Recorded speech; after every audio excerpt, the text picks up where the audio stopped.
ஒருவேளை உங்கள் வாழ்க்கையில் நீங்கள் எதிர்பார்த்த மாற்றம் இன்னும் வராமலே இருக்கலாம்.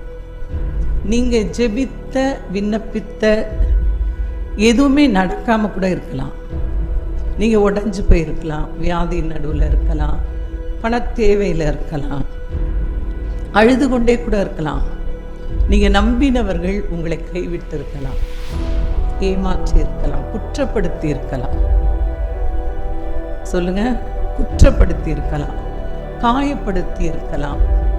நீங்கள் இதுக்கு மேலே ஒன்றும் இல்லை லைஃப் அப்படின்ற முடிவுக்கு கூட பல வேளைகளில் வந்திருக்கலாம்.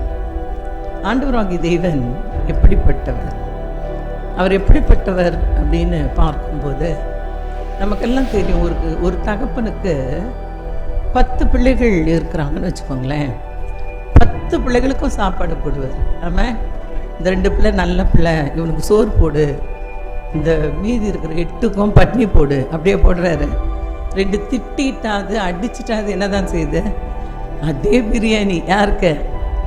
இப்போது ஒழுங்காக இருந்தவன் நினைக்கிறான், இவனை மாதிரி ஊர் சுற்றிட்டே அடி வாங்கிட்டு சாப்பிடலாம் போல இருக்கு.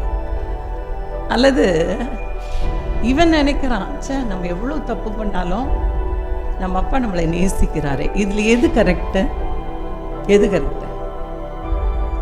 அப்பா நம்மளை அந்த உணர்வுடையவர்களாய் நீங்கள் தெய்வ பிள்ளைகளாக இருந்தீங்கன்னா ஜெயிச்சிருவீங்க. கையை தட்டி. இன்னைக்கு உலகம் பயமுறுத்துது, எப்படி ஆசீர்வாதத்தை பெறுவது? நீ பரிசுத்தமாக இருந்தால்தான் பெற முடியும்.